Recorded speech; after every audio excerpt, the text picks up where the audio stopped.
Welcome to Mystery Date, where we dive into the weird, the wild, and the downright puzzling. While our podcast is primarily for entertainment with plenty of laughs along the way, we occasionally discuss serious and sensitive topics. Some content may not be suitable for all listeners, so discretion is advised. I'm Christian. I'm Kate. Welcome to Mystery Date Movie Night.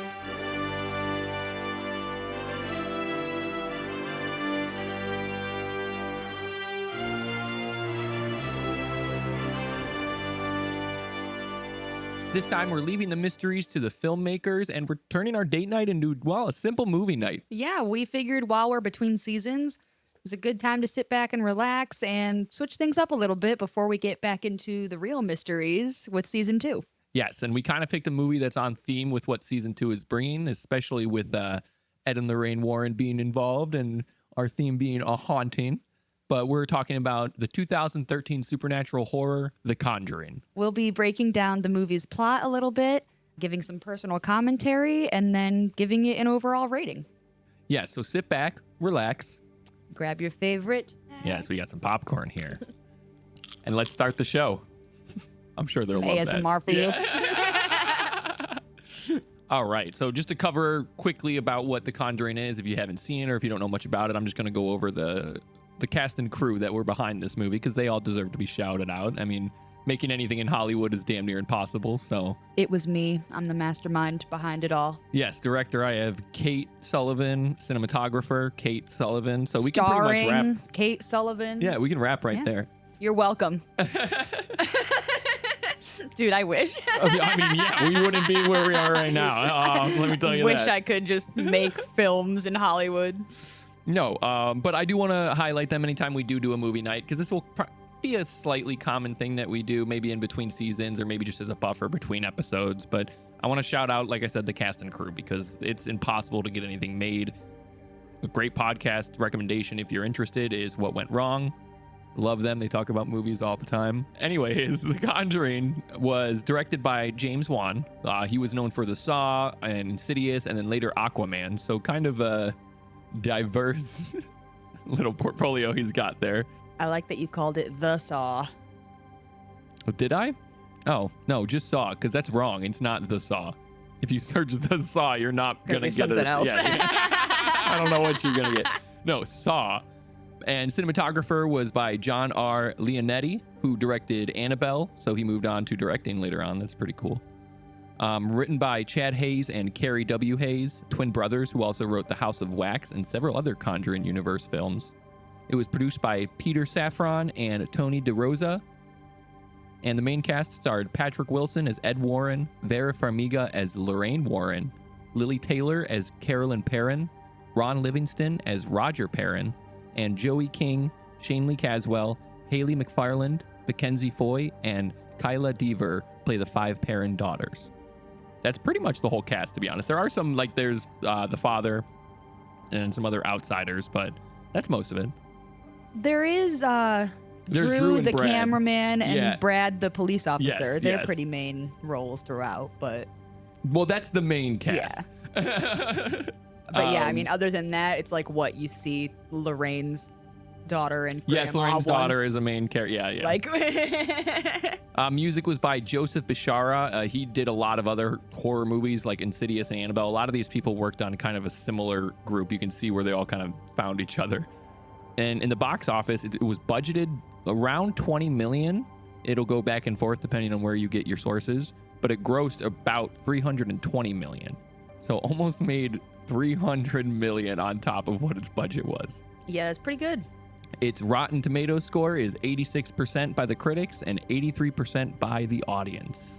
That's pretty So good too. that's tied right next. I think that's a good score. Yeah, especially for horror. I feel like now, obviously, we like horror and thriller and spooky and anything in that realm.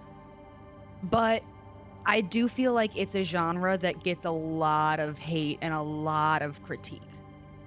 Just like comedy, too. I feel like drama and artsy and romance are all almost easier to do success. They're easier to please people with. Oh, yeah.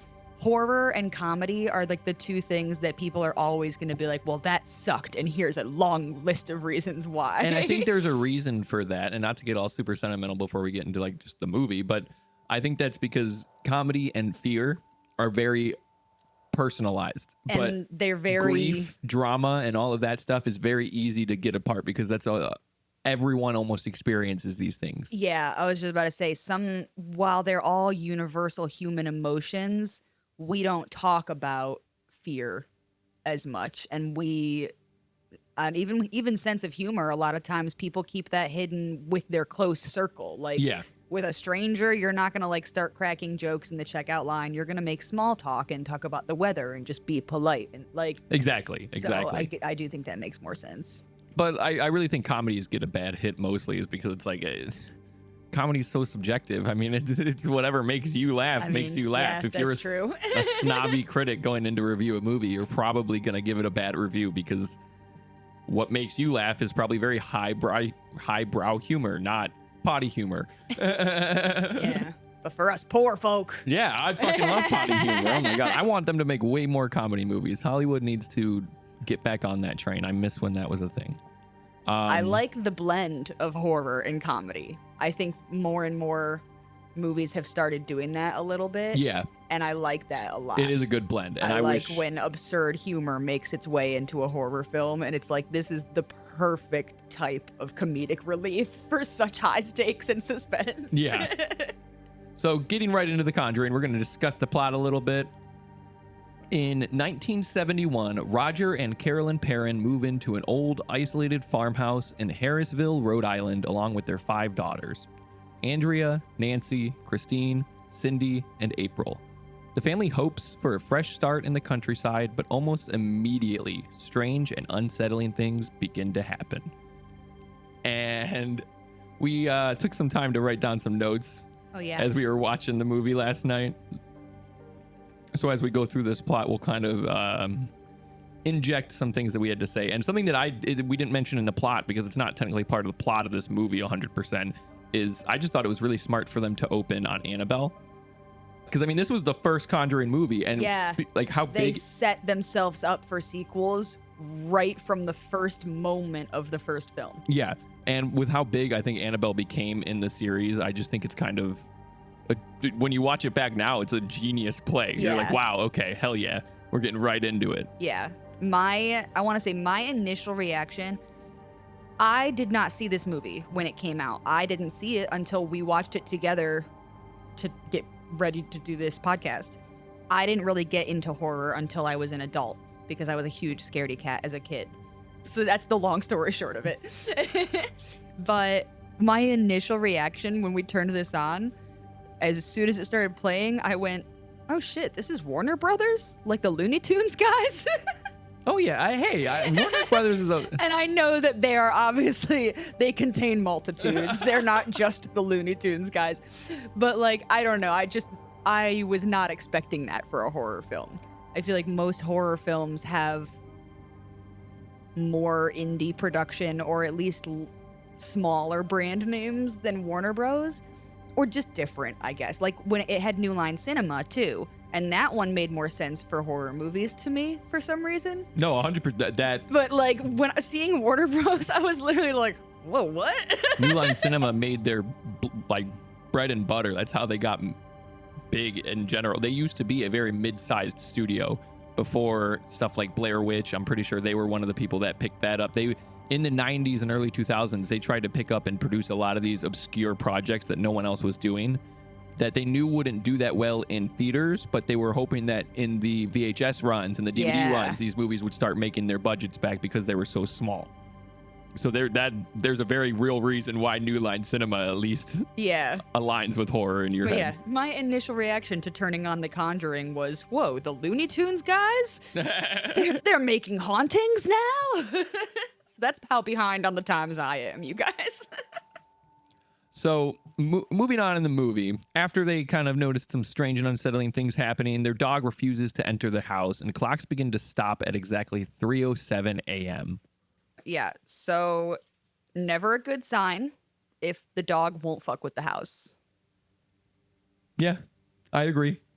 Right from the Like, start, especially the yeah. way the dog in the movie does not want to go Oh in the yeah, house. it's not sitting just there like being stubborn, like, no, I'm not listening to you, Mom. I want to play outside. It's like clearly afraid of this house. And it's like, please don't make me go in there, Dad. Yeah, it's begging. Like, it's like, okay, yeah, nope.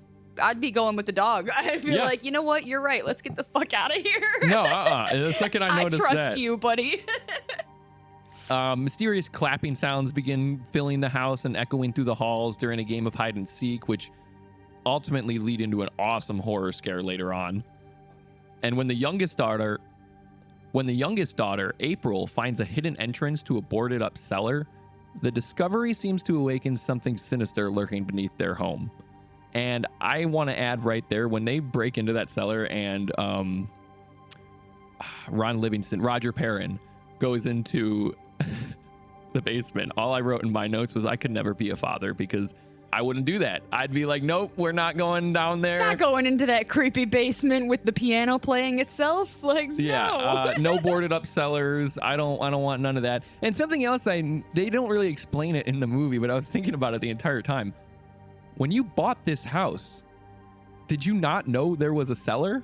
That was my question when we watched it the first time. I was like, how did you not know there was a whole house-sized basement below you? Like, where's your boiler for all your radiators? Yeah. Like, it just made no sense to me. And I'm like, was the real estate market just completely lawless back then where you didn't have to disclose shit? Like, you don't even know the actual square footage of your home, technically, if you don't know that basement exists. Well, and something we won't be doing during this little review or little movie night is dissecting the truth and just the straight up lies that built around the real life Perrin case. But in season 2, we will be breaking down the Perrin case. So that we're going to save all that stuff for that episode. Yeah. Right now, we're just having fun watching movies. Yeah, right now it's just we're talking about The Conjuring as a movie.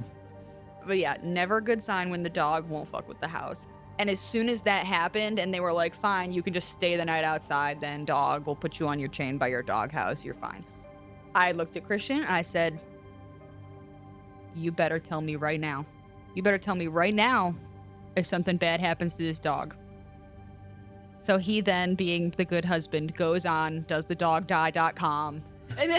Great website, by the way. If you need a resource, doesthedogdie.com. It's not even just about dogs. Oh, no. It's not even just about animals dying either. It's like if you go to this website and type in a movie, it will tell you if there's any animals in that film, what type of animals they are, if you hear them yelp in an unsettling way, if they get injured, how they get injured, what scenes and what minute mark it happens at. So if you need to skip over it, you can. Like, best trigger warning type of website to ever exist. I will always give a free marketing plug to doesthedogdie.com. Yeah, again, any trigger warning, like you said, could be found in there. And it's a really great resource for right before the movie. Just look it up. Or like me, if you don't think about those things until you see the animal in the movie and you're like, oh shit, I better look this up so that I'm prepared in 3 minutes when the scene comes. And spoiler alert, something bad happens to the dog. So, like, low-key, fuck the Conjuring universe because you don't hurt the dog. You could have killed all 5 of those daughters, and I would have been way less unhappy if the dog lived. Like, well, I won't speak on that personally, but I may agree. During this whole thing, too, as we're watching the Perrins deal with their haunting, we kind of cut in between the Warrens and their home life and them speaking at a few colleges, going through recordings of some of their old past cases, which, again, we're not going to give...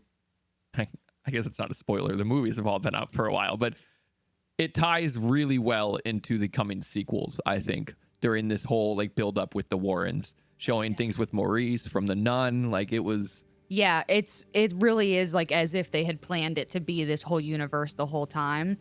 And even if they hadn't, it's just they did such a good job of telling so many pieces of the Warrens' story while telling this one haunting story. Yes. Yeah, I liked the intersplicing back and forth of the Warrens' life and the Perrins' life. And then, eventually Carolyn, is that the mom's name? Yes. Carolyn Perrin ends Yes. up going to one of these college like speaking events of the to find Warrens, them. and she like tracks them down in the parking lot and is like, "You have got to come help my family. You're the only people who seem to know what this shit is and like what to do." Which also, I had never heard of a clairvoyant before. So they were like, "Oh yes, like I, Ed, am a non-ordained demonologist or something, like whatever that means." And then he's like, "And Lorraine here is a gifted clairvoyant." And I'm like, "What the fuck is a clairvoyant?" I was like, I mean, if you sounds hadn't like heard the word. like that sounds like something nautical, like for sailors or ships, like clairvoyant. Like I was like, that sounds like the name of a ship to me. Like, I don't know what you're talking about. I had never heard that term before. Well, now you know what I it had is. only heard psychic or like medium or like high sensitive intuition or what. Like, I've heard a lot of different things, but I'd never heard clairvoyant until this movie. I'm surprised, to be honest. Yeah.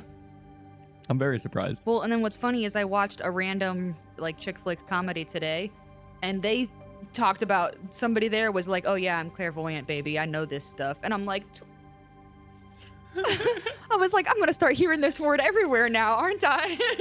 Yeah, it's that effect. Once you get it into your mind, you're Yep. gonna start noticing it everywhere. Yep. So during the whole B story, we can call it, with the Warrens, we do learn that Lorraine ended up having a pretty bad experience during an exorcism with Maurice, but that's a different movie.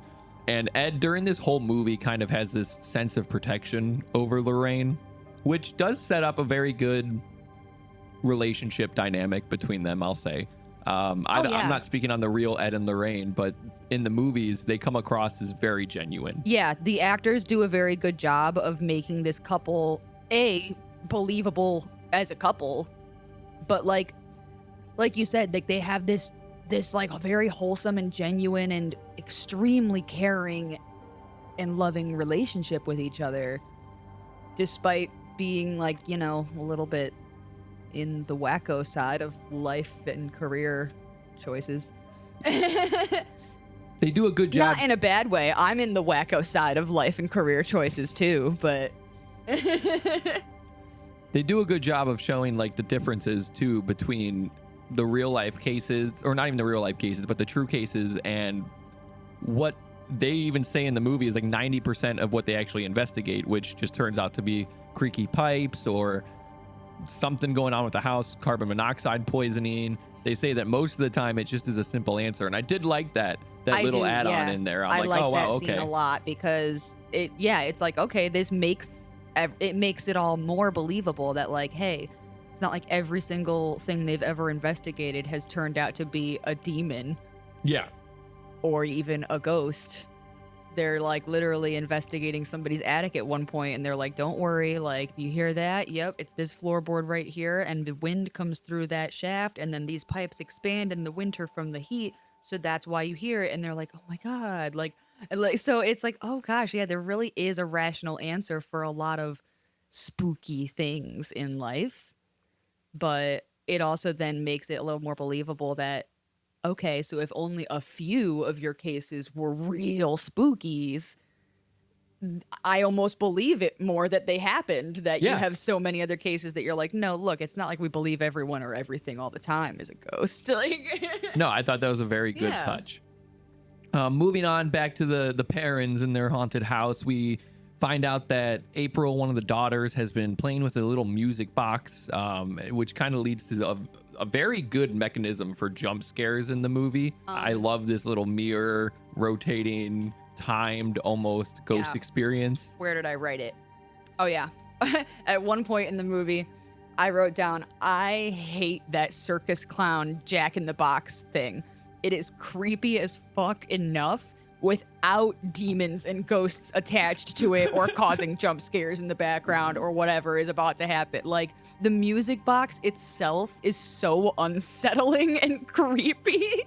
I'm like, I don't know how people could find comfort in something like that. No, especially when this little girl playing with it, I would immediately be like, okay, my daughter has obviously got some problems we need to work through. Well, and especially when you have all of this other creepy ass shit going on in your house, like, I don't know. And even the tree in the backyard where, spoiler, we'll get into it, a lot of the bad stuff happened in the house is fucking creepy, bro. It's like, a if you creepy just look looking at it. tree. Yeah, it's like, it looks like the tree from Harry Potter. It's like something's off with that tree. Is it dead? Is it just black? Like, what's going on?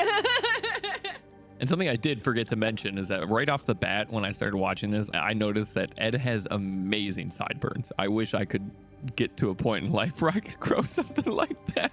Yeah, his sideburns are pretty damn iconic. And so are his sassy responses to everybody throughout the whole freaking movie. Yeah, he doesn't take a lot of shit. He's very matter of fact. He is very matter of fact and blunt and like almost sarcastic to a point. Like right at the beginning, he's talking to some family or whatever, some girl. Oh, he's talking to the Annabelle girls. Right at the start. And they're like, he's like, that sounds like an inhuman spirit. And they're like, what's an inhuman spirit? He's like, it's something that's not human.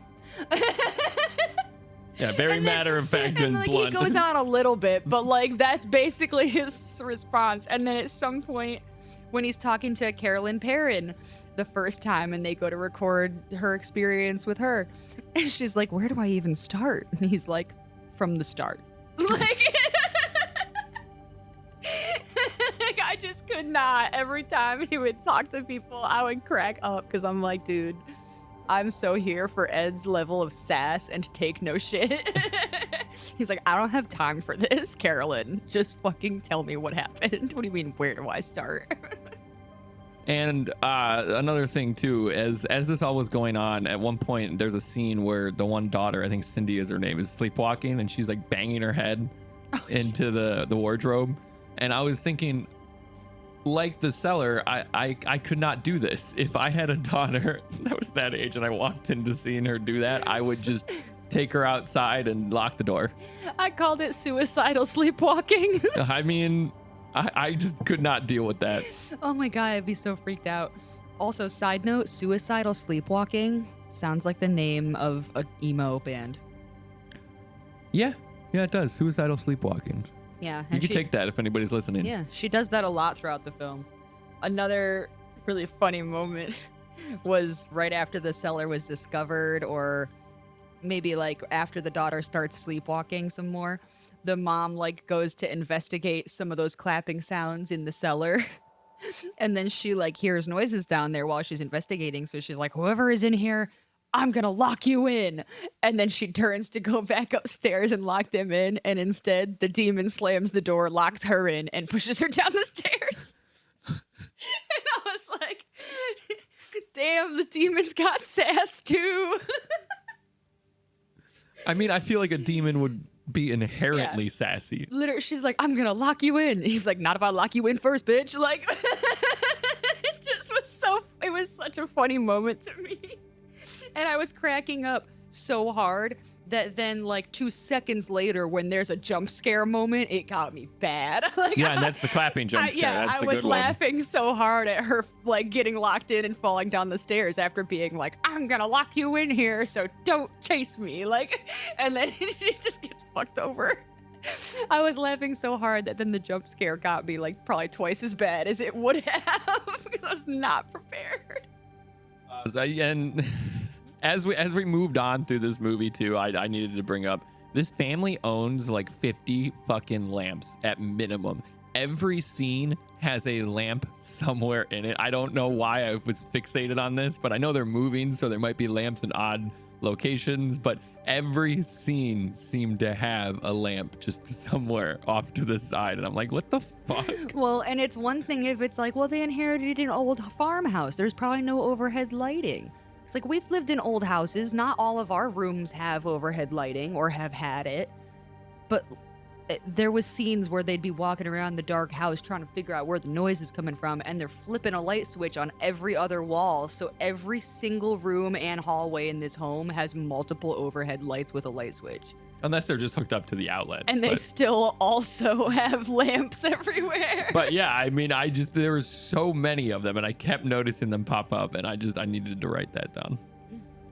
More stuff for the demons to break later. Yeah. So shit was going on at the parents' house. The Warrens were doing their speaking run. And eventually, like you said, Carolyn goes and meets up with Ed and Lorraine at one of their speakings at a college and convinces them to come check out what's been going on at their house.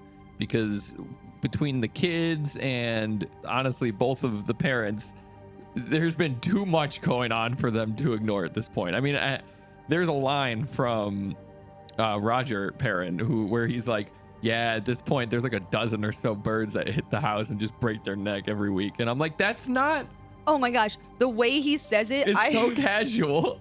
I think I wrote it down at the end. Oh yeah, because towards the end, during the big climax, there's birds everywhere doing the same shit. So I was like, those damn birds are at it again. And I was like, throwback to the dad earlier. It's just the darndest, strangest thing. The birds keep flying into the side of the house and snapping their necks and stuff. Like, that doesn't happen. It's weird, right?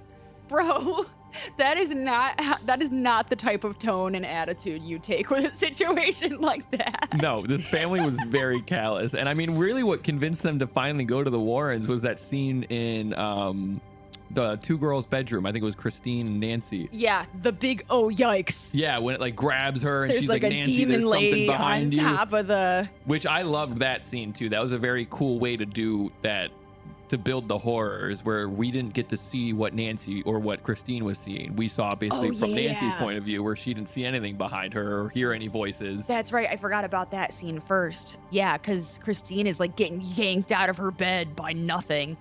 And yeah, like she's the only one who can see or hear whatever's in the room with them. And they're freaking out and it slams the door. But then later, like I think the next night, the sleepwalking is happening again with the young girl, and she goes into the older girl's room and she's like, okay, just sleep with me tonight. Like, come on, stop banging your head against the door and trying to kill yourself. Just go back to bed. And then 2 seconds later, there's like a creepy demon on the wardrobe that tries to kill her. That's later on. That was scary as fuck.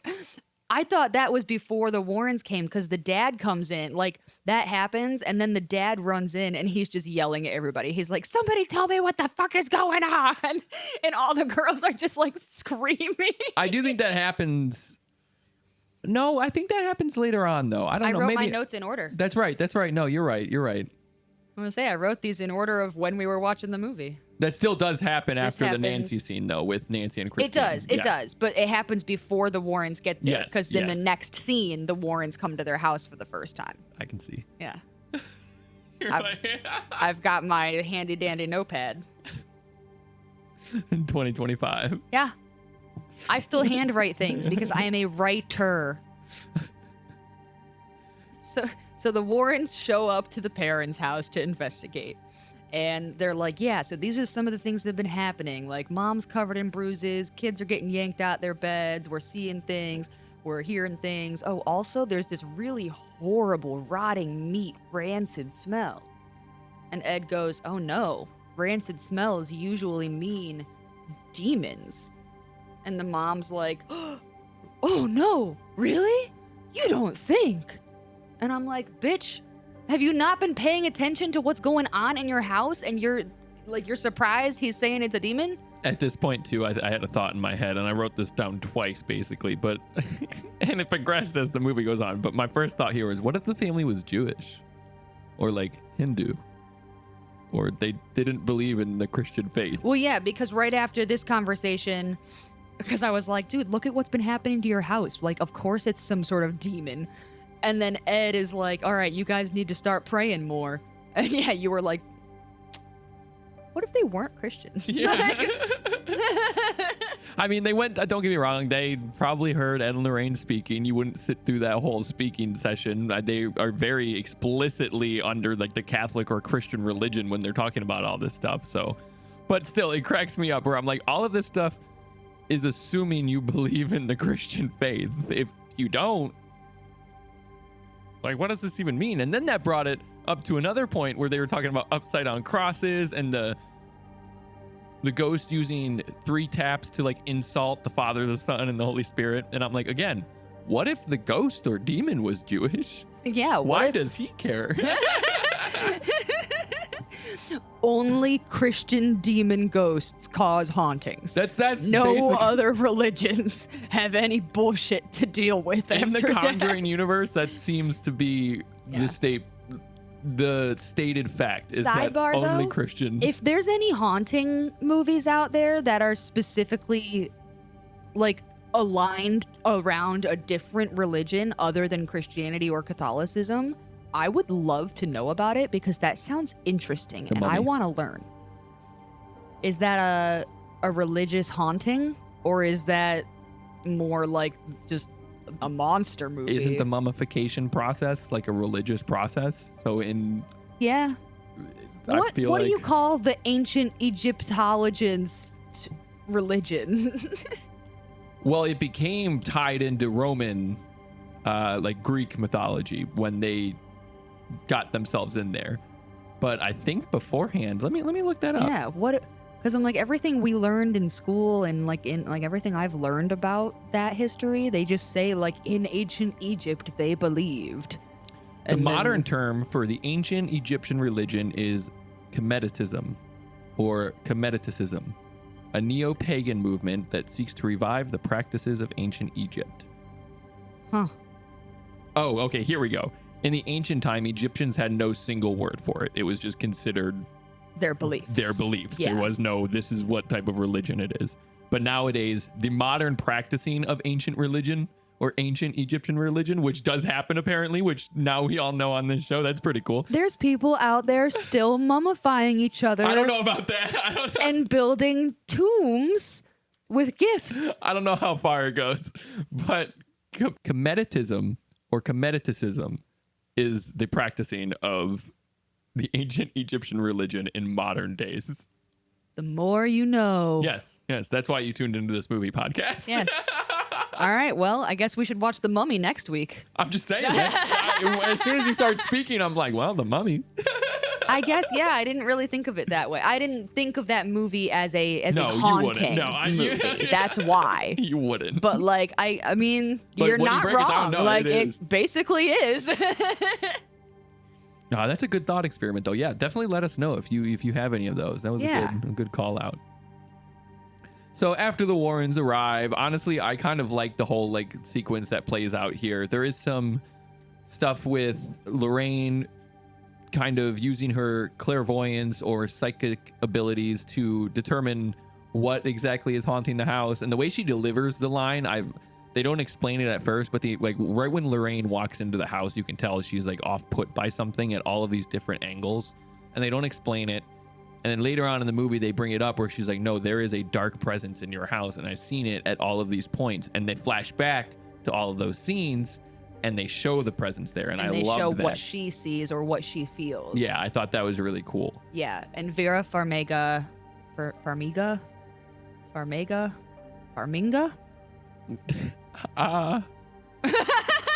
However you want to say it, I guess. I don't remember how it's spelled now, so I can't. Well, it's spelled Farmiga, so Farmiga, I think okay. would be Vera. I couldn't Farmiga. remember if there was an N in there.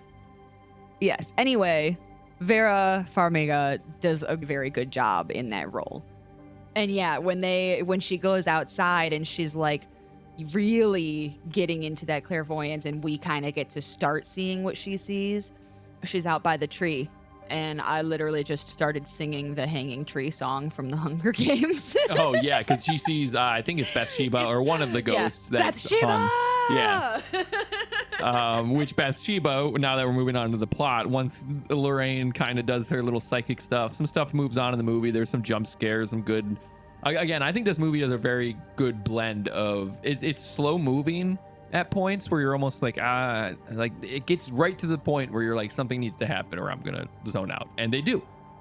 It's paced very well to where it's not just jump scare or uselessness. Like it builds a lot of this psychological while also having just the straight up classic horror jump scares. So while building on all of that, Lorraine eventually finds out that the dark spirit she assumes haunting the house is Bathsheba, who was a witch from back in the day who killed kids, basically.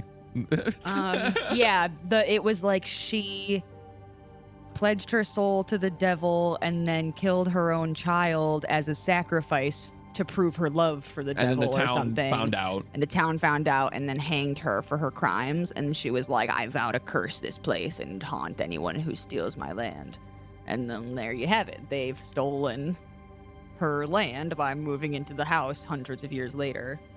And Lorraine also, like, they do some digging, Lorraine and Ed, and they find out that there's been all kinds of, like, suicides or attacks and other deaths happening either in this house or in the neighboring houses that used to make up Bathsheba's farm. And they did Rory, we didn't mention his name, but the little spirit that was attached to the music box, they find out that he was a kid who was murdered by his mother, who down the road, Lorraine finds out that that's really the ultimate goal of Bathsheba's haunting, is to possess the mother and get her to kill her children. Yes. Which, I mean...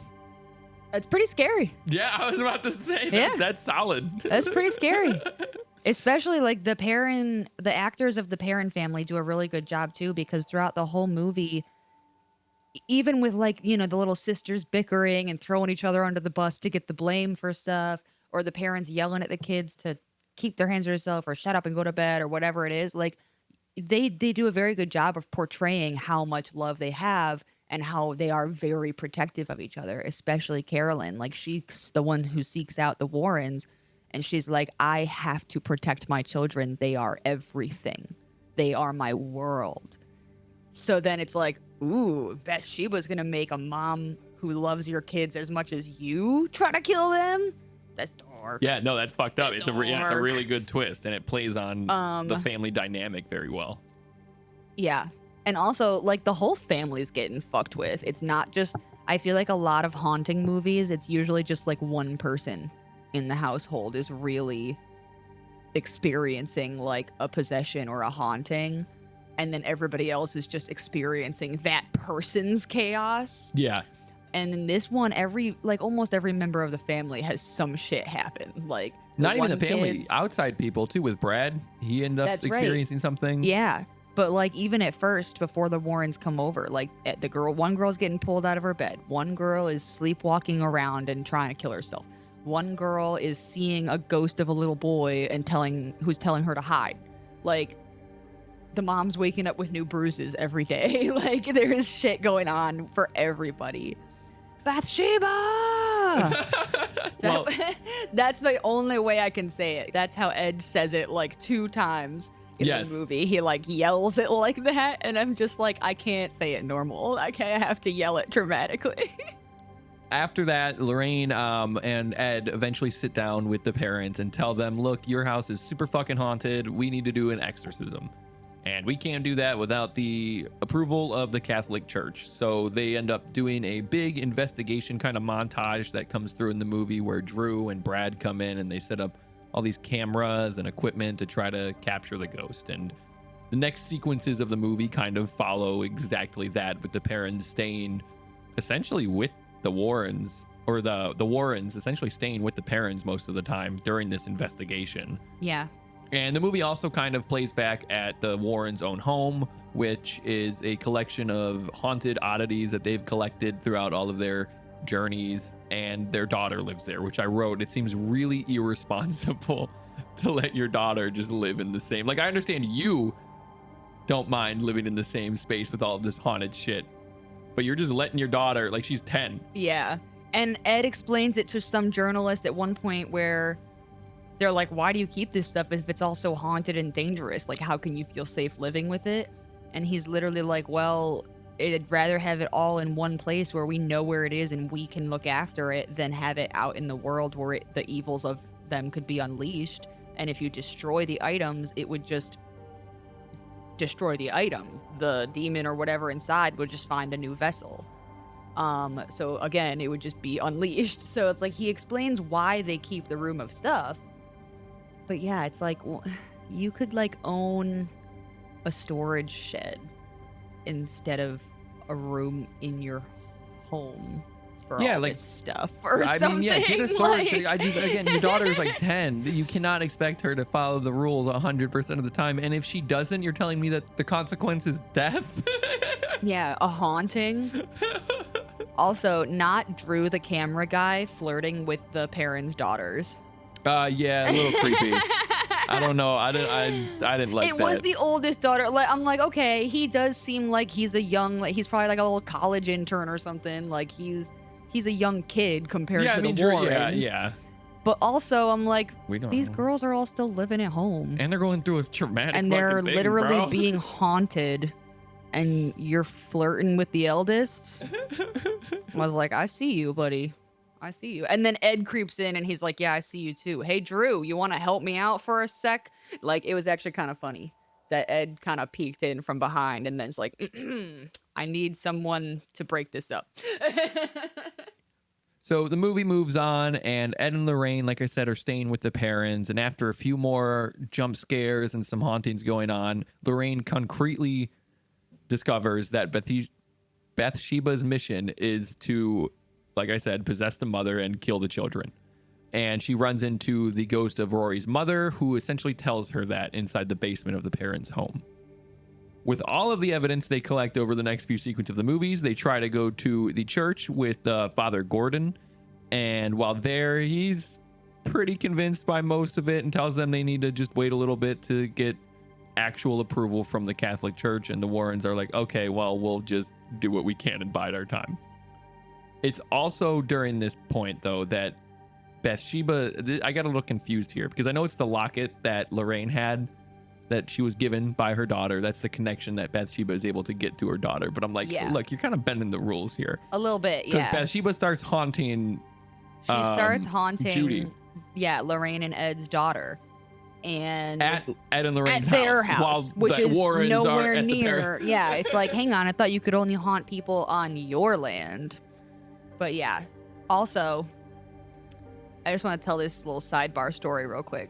Because I had never seen this movie until this year, I didn't know anything about it other than that it was about a haunting. I grew up, well, maybe not grew up, but like in high school,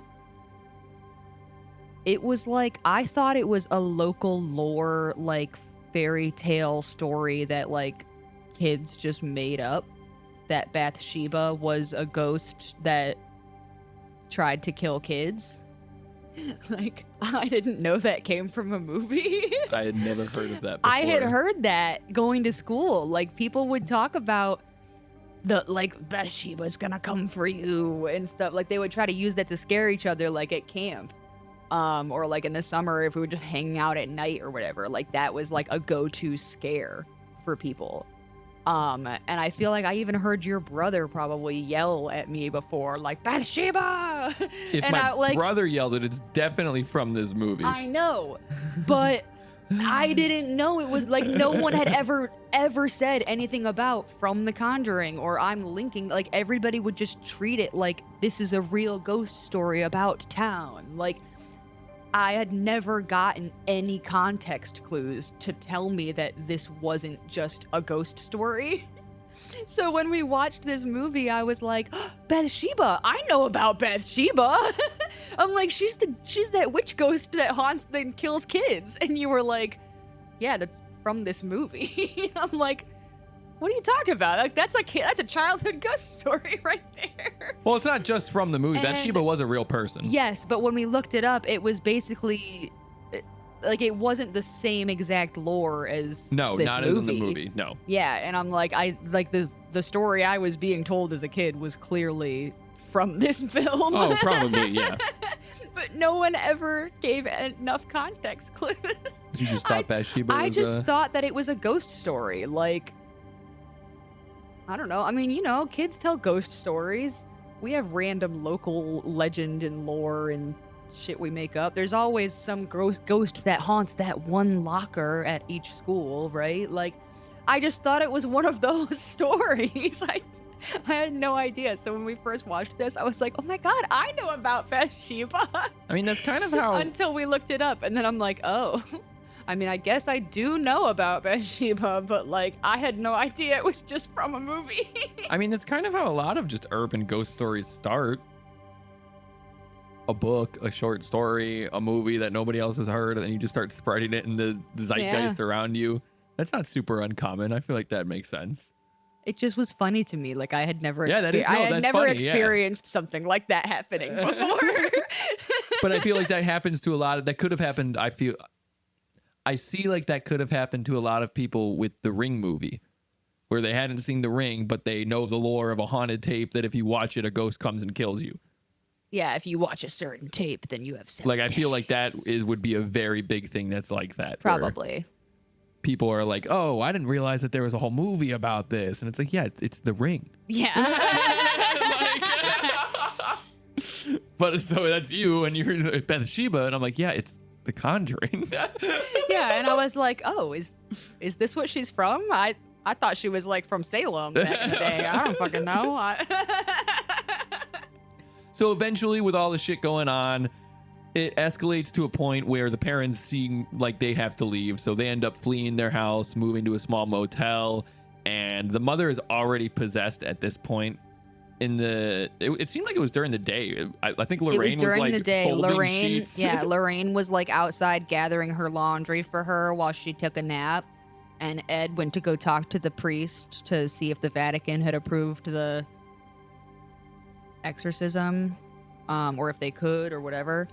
And yeah, like while she was taking a nap, dusty ass, dead, crotchety looking Bathsheba just floats above her and pukes a bunch of blood right into her mouth. Above Carolyn, not above Lorraine, Carolyn, not Lorraine, while she's taking her nap. And at this point, I wrote down, in every haunting movie, why do demons always, number 1, puke on or in people? Number 2, tongue people. Number 3, call people bitches. Did anyone get called a bitch? Not in this one, no. I don't think so. I don't think so. I know what you're referring to, though, like the classic Exorcist movie. That's but it's like not just The Exorcist. That's how Bathsheba possesses her. She goes up to her and pukes in her mouth. I guess it's not just always hauntings, but like I feel like, why is that such a thing for horror films? Why are we always having the creepy villain puke in people or stick their tongue in people? Well, if I could pull a realist thought here, I think it's, if you broke it down, what's the cheapest way you could show a possession while it also being gross and scary? Vomiting. Because I was thinking, well, maybe like, what if you showed a possession by like splitting the person in half during their sleep and crawling inside of them, kind of like a smile or a substance type thing. And I'm like, that would be way too fucking expensive. That would be wild. You can't just show like a little wispy soul floating into their mouth. That's not scary. Like when Sirius Black wakes up from the Dementors. Again, that's not scary though. That would be like, oh, that was a nice Christmas spirit going inside the body. When you have a hag vomiting into your mouth. You're sitting on the couch you going, know that's not good. Yeah, you know that's not good. Well, I hate it. So eventually, since Carolyn's possessed, she ends up taking the kids from the motel and running them back to their house for the finale. Yeah, just the 2 youngers, though. Yeah, it wasn't. It was just the 2 younger kids. She leaves the older kids and is like, "Fuck you, I'm taking the little ones." If I was the older ones, I'd have been like, yes. Instead, no matter what, I'm good. They call their dad and Ed, and they're like, "Yeah, Mom is acting really weird, and she just took the littles and like drove away." So the Warrens all gather at the house with Roger, and they attempt to do the exorcism, but it doesn't go exactly as planned because the possession seems to escalate like 0 to 100 real fucking quick. Be fair, Ed did say he's not ordained or authorized to do an exorcism, but they were like in a position where they didn't have a choice. Well, yeah, that's why I'm saying it escalated so quick. And it was just like, it's now or never, and we like she's dying, like we gotta do it. But yeah, it did it did very much like it almost started working, and then it just very much was like, actually, no, this exorcism isn't working. Yeah, so Ed ends up having to perform the exorcism alone. He tries to get Lorraine out of there because, again, there's this whole motive throughout the movie of him like being protective over Lorraine because of her past experiences, and she's like, no. In a very bold moment, Yeah, very she's like like, heroic we moment. do this together. We're doing this together. God brought them together for a reason. They keep saying that the entire movie. Oh yeah, that's her favorite line. Other than just screaming, Ed. Yes, yeah. That's my. I wanna watch all the Conjurings and then just take a tally of how many times they just scream each other's name. Like how much of Ed's lines are simply Lorraine. And vice versa. Like the entire time too, they're searching for one of the kids, April. They found the first kid immediately when they went in there, but yeah, because mom was like choking her out with a knife to her neck, and they were like, no, you get off. But apparently April was inside of the floorboards, which is, I don't know if this was intentional, but I thought this was cool, and maybe I'm just piecing this together in my mind. But before they knew that April was in the floorboards, and you had, I think, Drew and Brad searching for her upstairs, you had Ed and Lorraine downstairs with Carolyn in the chair with like a blanket over her head. Yeah. And before they can like convince her, or not convince her, but before they like start the exorcism to stop the creature, it floats upside down and starts going up to the floorboards. And I was like, oh shit, is that because it's trying to get the child? Like, is it going to just start slamming the chair through the floorboards to get the child? I don't know if that was intentional, but I was like, that was a pretty cool little motive or thing that happened there. I will say I don't think that they were necessarily supposed to be connected, because then when it comes out that they find where the kid is, they say she's under the floorboards under the kitchen, and then possessed mom takes off from where she's at, crawling all the way to the other side of the basement to go to get the kid. That's true. So it's like, okay, if she could sense her under the floorboards, she probably would have known it wasn't right above her. But also, random little spoiler that, again, my dark, messed up humor thought was hilarious, was Brad, the police officer, aka the non-believer and skeptic character, who the whole time, every time something spooky happens, he's like, I think it was just a draft. Or he's like, I don't know, man, this is getting weird. Like, I'm sure there's an explanation, though.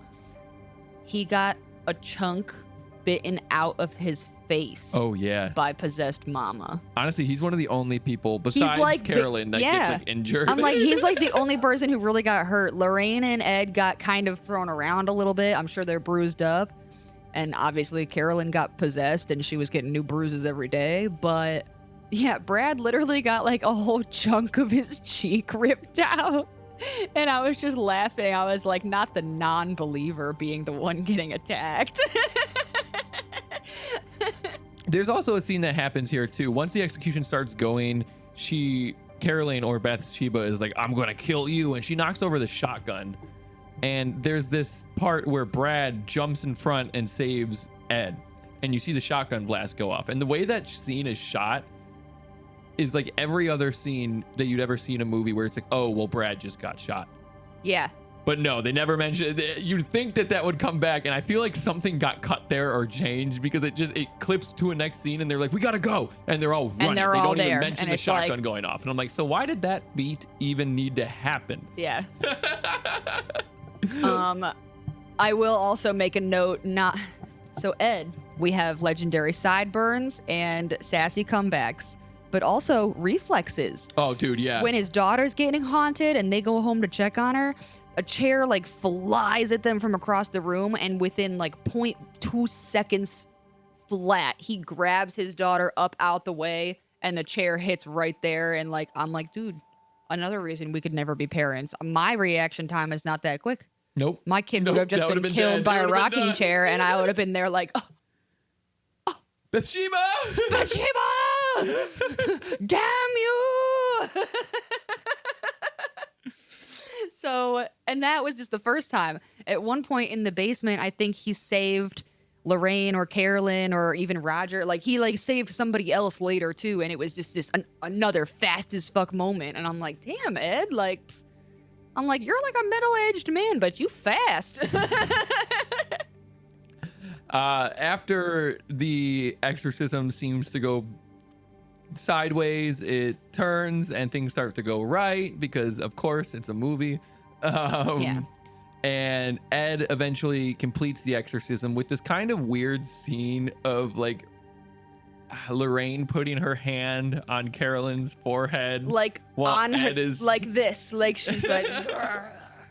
And I don't know, the whole movie, I still like this movie, but this part with Carolyn, like every time they showed her face, I just wanted to laugh. It was pretty funny. It is a strange moment, and I think like I get it because in that moment they're like essentially performing the exorcism while everybody else is encouraging Carolyn to fight back against the spirit of Bathsheba.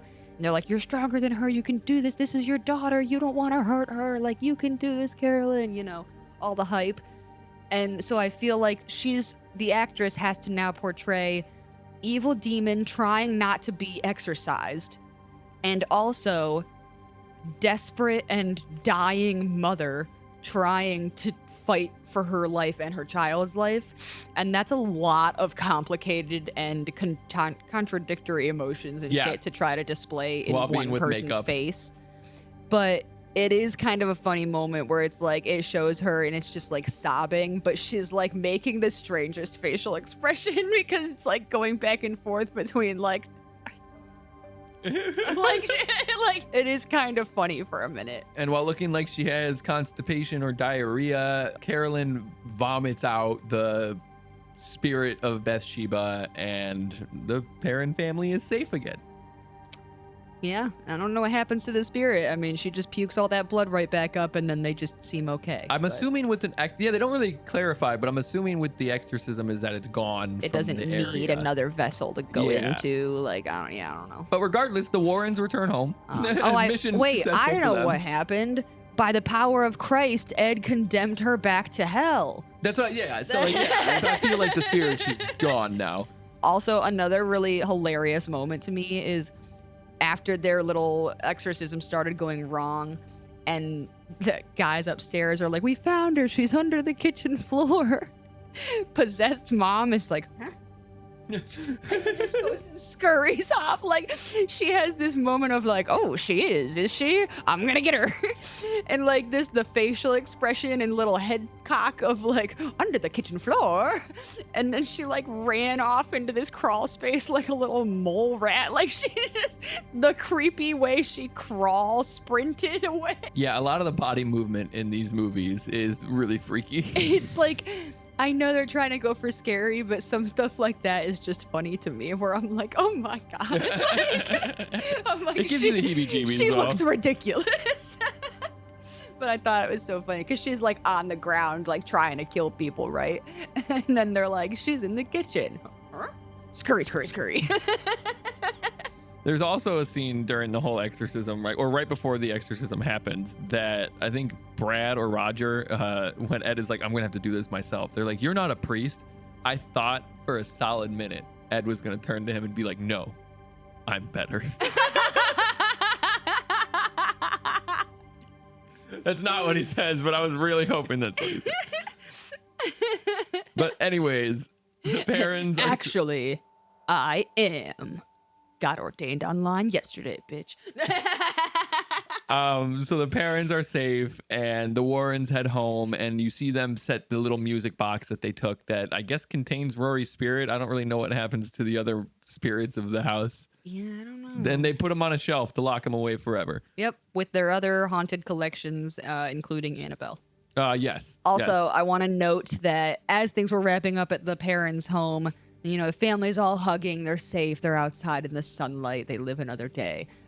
Before the Warrens leave, Roger kind of looks up at Ed, and Ed looks at him, and they just have this little husband nod exchange.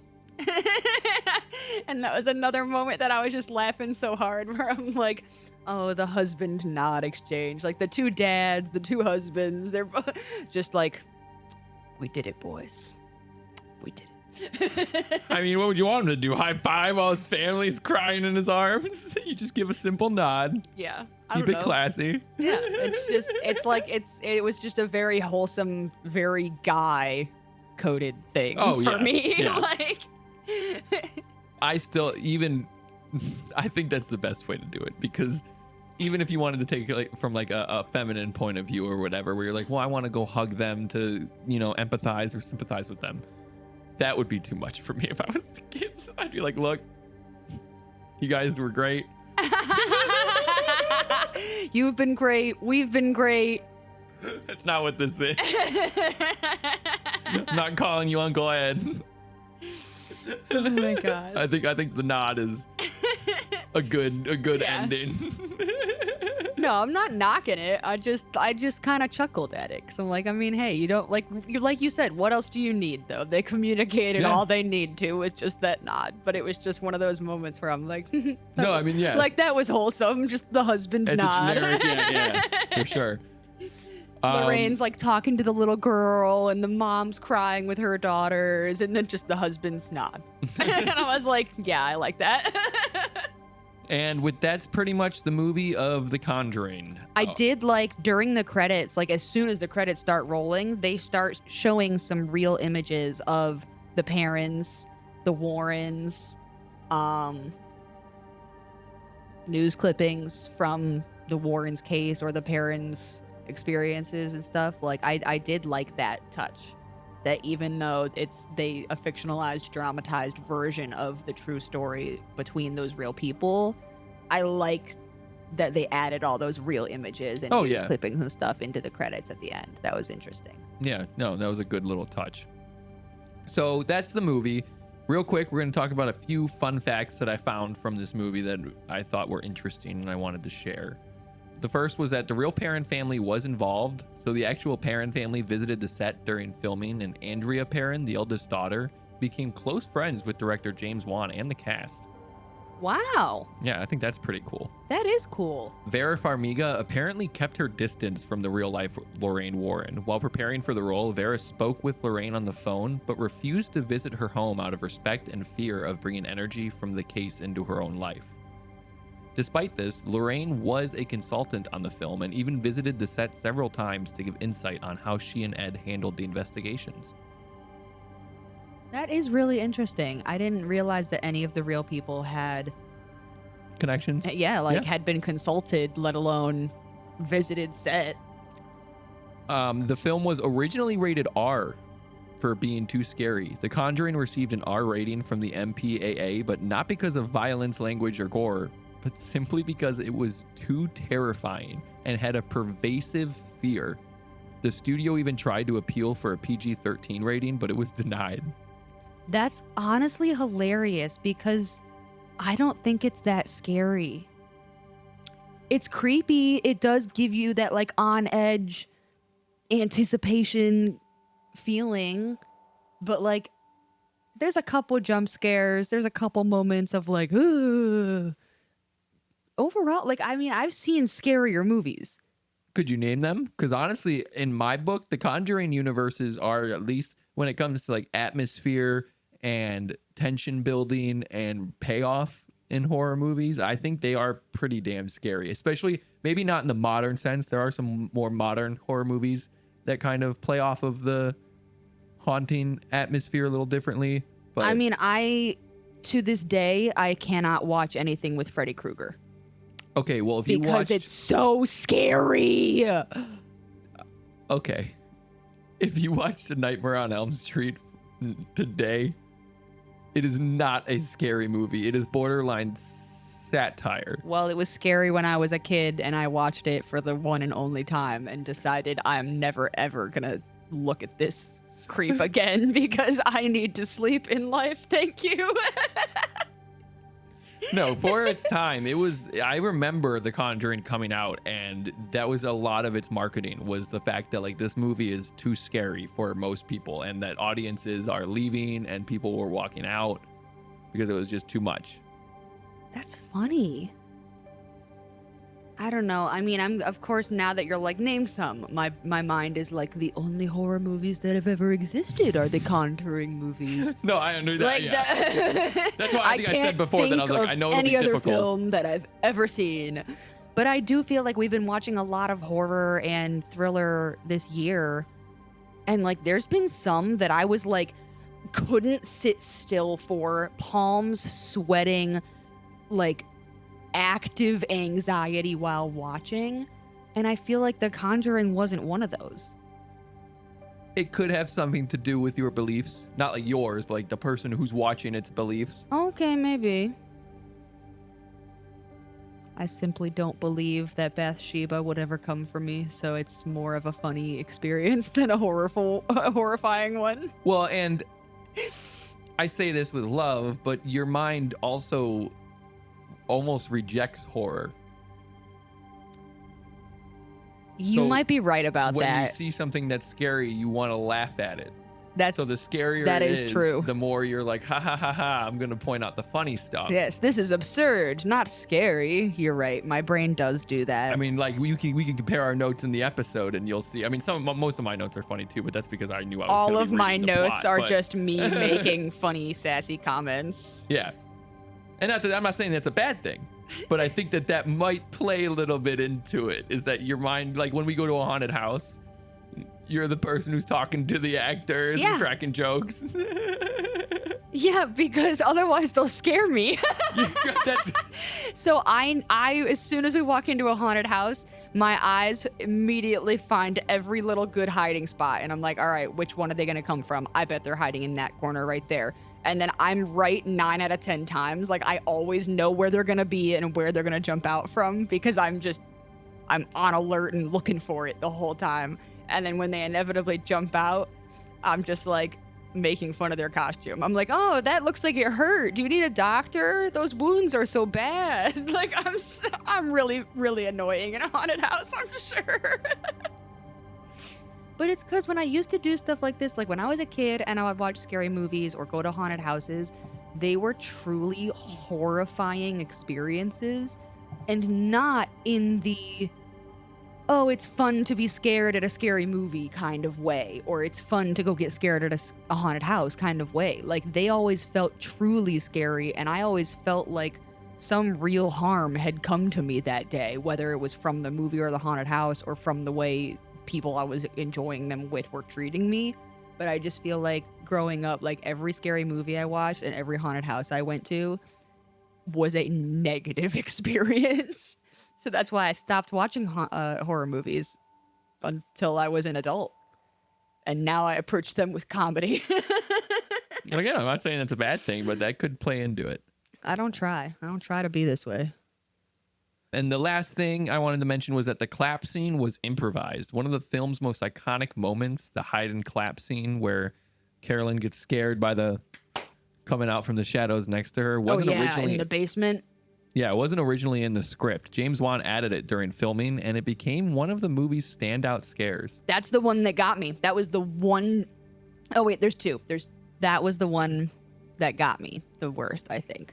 The one where the little Bathsheba demon in her nightgown is on the wardrobe above the girls. That one gets me just because it's like, ew, yikes. Yeah, you see like, the full thing. Yeah, it's like, yikes, look at her. But that clap in the dark, that's the one that literally made me jump, because I was so busy laughing at Carolyn for having gotten locked in after she told the demon she was going to lock him in. Like, I was laughing so hard at that when that clap happened, I was like, oh, yikes, Jesus. Like, no, that's a good scene. So with that, we'll give our ratings. I think we're going to do it simple, just 1 out of 10. I'm not going to make a big deal about it, but I think I'd give this movie a solid, it's like I'd say an 8. For horror movies, I'd say an 8. I think the 80% where Rotten Tomatoes ends up, I think that's a solid rating for it. Yeah, I agree, because it is very interesting. Like you said, even in the more slower moving parts, it's like you never lose interest and you never quite lose that anticipation factor either, because you're like, something's about to happen. And it is like, I do the way they told the story. I like the back and forth between the Warrens and the parents. I like that it involves multiple ghosts and spirits, and like you don't really know who's the haunter at first. Yeah. Because it's like the little girl's talking to Rory, and you're like, oh God, this little girl's going to get possessed by Rory. And then it turns out Rory's not even doing any possessing. He's just trying to tell the kids to hide before mom gets possessed he's and kills just them. warning. Like, yeah. So I did like a lot of the aspects, and like the actors all did a really good job. I think they did make it very believable, even if I trauma response make fun of it the whole time instead of empathizing with them and feeling with it. Yeah, so I mean, I think it's a very well-paced horror film. I think it does a lot of great world building for the Warrens and what comes next in the franchise. I think everybody did a really good job acting, even the kids. The one little girl, Cindy, there's some points where I'm like, okay, you can tell she's just shouting out like whatever line she was given. But overall, they all do a great job. Production was really good. They basically built this house like one for one. This is all studio work still. Yeah.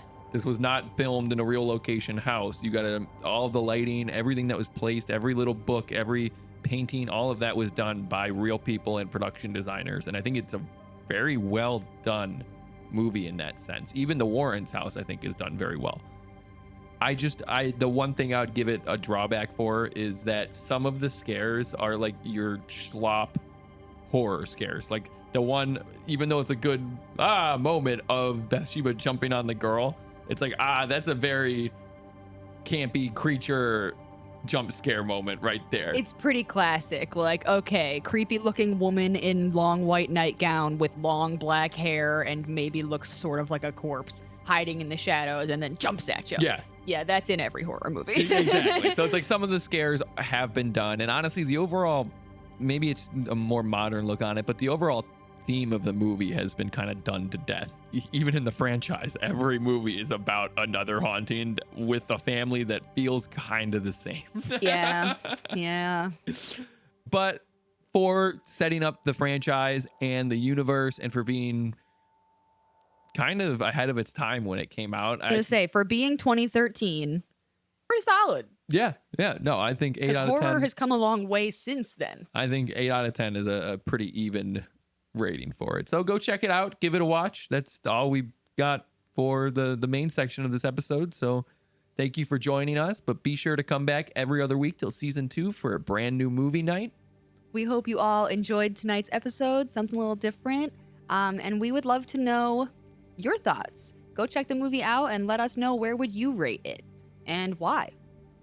Also, be sure to share this podcast with your friends or even your enemies. It helps us out so much. And be sure to give this show a follow or subscribe on wherever you're listening to it. Every little bump gets the algorithm moving and gets our name out there more. So we appreciate it. Also, remember to follow us on social media at Mystery Date Podcast. You can get updates on the show, our life, and little bonus things here and there. And remember, you can also reach out to our email or on our website, leave us a voice message. You might even get it played on the show. What's the website? mysterydatepodcast.com, baby. What's the email?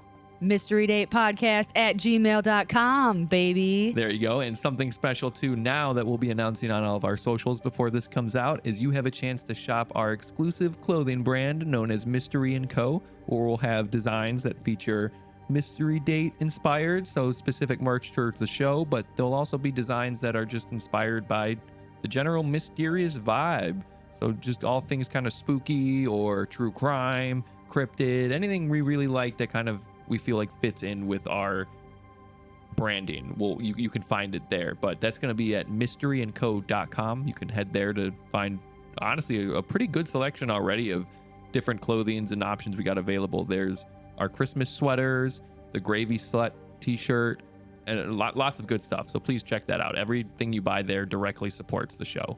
Oh yeah, there's some good ones, you guys. So that's all. So be safe and have a great rest of your day or night. And remember, every movie deserves a date. Just maybe not a second one. Bye.